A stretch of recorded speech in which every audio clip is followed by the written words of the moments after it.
Welcome back to my channel, guys. So today I thought I'll bring you this beautiful transformation of glowy skin, popping highlights, smoky eyes, and beautiful luscious nude lips. If this is something you're interested in seeing how I created, then get comfortable and enjoy.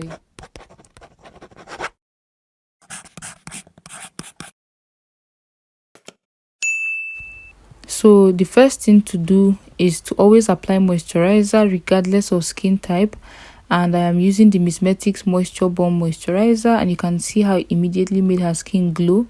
Next, I'll be using this mattifying primer, and I'm focusing on the areas where she gets oily more, and I'm going to make sure to avoid under her eyes because you do not want the under eyes to be very dry. And I make sure to focus on brows because you want the brows to be matte and oil free so that your pencil will glide on and will be very pigmented. So next I'm going to try to shade match, and I'm applying 3 shades of the Beauty by AD foundations. I think the middle shade works perfectly, so I'm going to use that shade. Although when I blended it out on her skin, it gave me like an olivey tone, like a cool tone, and she's more warm toned. So because I know how to work with these things, I finessed it, and this is how the foundation looks when it's been blended in. Next, I am going in with the cream blush from Beauty by AD, and I'm going to be using those 2 shades on her cheekbones to add some color. Then I'll go in with some concealer, and I'm going to apply it under her eyes, her forehead, her nose bridge, her cupid's bow, and the chin. Just basically all the places that you want light to hit. And because this concealer takes time to get tacky, I'm going to let it sit while I blend out the blush. And as it sits, when I come to blend, I'm going to get more coverage, which is what I prefer. And now I am blending out the concealer starting from the chin, and then I'll go on and blend the forehead, every other place basically except the under eyes, because I want it to give me very full coverage. So after I'm done blending the nose, I'm now going to go in and blend the under eye. Now a tip when you're working with this concealer is not to over blend, because the more you blend, the more you're going to reduce the pigmentation, and I want full coverage. What I like to do is to flip the sponge between intervals, using the concealer side to blend out, and then using the foundation side to blend out the harsh lines between the concealer and the foundation. Now I'm going in with the Beauty by AD setting powder, and a very thin coat to be enough, because the powder has a very mattifying effect, and when you're working with someone that has really dry skin or medium combination skin, you do not want to over set their face or over bake. You want the face to still look skin like. So always just going with little powder at a time, and then if you need more, you can always go in and bake, but you can't reduce the powder if it's too much. So after applying setting powder, I'll go in with this Zickel powder, and because I need more pigment, I'm going to go in with a lighter shade underneath the eyes. In fact, just to set every other place I set. And then afterwards, I'll go in with her real shade, which is the shade Cafe. And I'm going to use it to blend the other parts of her face, which is the outer perimeter. That's her jawline, her forehead, her nose bridge. No, the sides of her nose, because I'm contouring. And then I'm going to go in with powder blush to set the cream blush I applied earlier. And you guys know I love blush, so if you see me going ham, calm down. I know what I'm doing. So now I'm applying some brow gel or brow wax basically, and afterwards, you guys know we're going with setting powder because we do not want oily brows.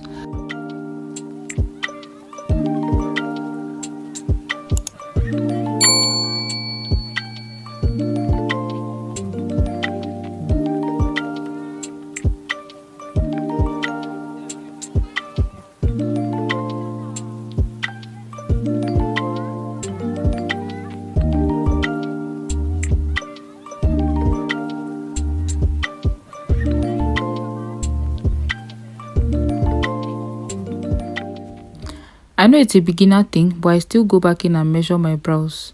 Next, I'm going to blend out the concealer before going in with my black base from P. Louise. And you can always use a black gel liner. So long as your base is dark enough, your black smoky eyes will pop. So I'm going to use this Beauty by AD eyeshadow palette. And I'll be using the black shade, the brown, the nude as transition. So I'll start off with the black shade, and I'm going to pack it onto the lid, making sure to leave no space. And then I'll wipe my brush with tissue and go back with the same brush and the nude shade for transition, and I'll try to diffuse that black because we don't want there to be like a demarcation between the black and the concealer. And then I'll go in with a bigger fluffier blending brush just to give it a nice final flush of blend. Then I'll do the lower lash line, and I'll start off by applying some base as well, because just applying black eyeshadow is nice, but using base on that will make it darker and more pigmented, and that's what we want. So afterwards, I'm just going to go in with some brown to diffuse that black, because what you do at the top, you do at the bottom to balance everything out. Just use a smaller brush.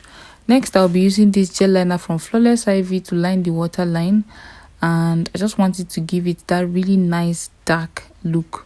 Then for the inner eye corner, I'm going to use a golden shade, and I'm going to top it off with highlighter as well. I also used the golden shade to pop the brow bone because I really wanted that highlight. Then I just used a tapered brush to sweep out that setting powder, because we used it to catch fallout. Now it's time for it to go. Next, we're going in with setting spray from Zaron, and I just made sure to give it a good spritz. Every part of the face got it. Then what I've been doing is to use a sponge to press it in, because it just, sets it extra.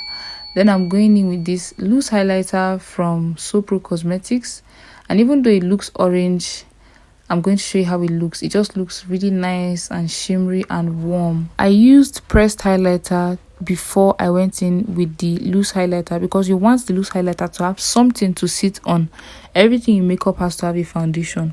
So now you're going to see how beautifully the loose highlighter, pops the one I've already applied. Then I'm going to go in with this brown lipstick, and I'm just going to use it to line her lips. And since she has small lips, I'm going to overline her lips, and I'll do that for the top, and I'll also do that for the bottom. And after I'm done applying the brown, I'm going to blend it out before I go in with some of the nude shades from this lipstick palette, which I got from iMagic Cosmetics. And I'll go in with that nude shade and then some white, because I want a white, really bright nude. And so I'm going to apply the nude first, then I'll make her blend her lips and smack. Then I'll go in and blend again, because your brush has to do some work, right? So afterwards, I'm going to go on in and apply the white nude in the center, and just when she blends, I'm going to apply some lip gloss as well, because glossy lips and me will never depart. So now I'm going to go on in and apply the lashes, and then after the lashes, I'll apply the gloss. I actually applied different kinds of glosses, but afterwards I just made her smack her lips as well. And then this is the final look. I love how glowy all the points I wanted to glow are glowing, and I really love how everything turned out. Let me know what your favorite part of this look is in the comments, and make sure to subscribe and give this video a thumbs up, and check out any of my previous videos, and I'll see you in my next one. Bye.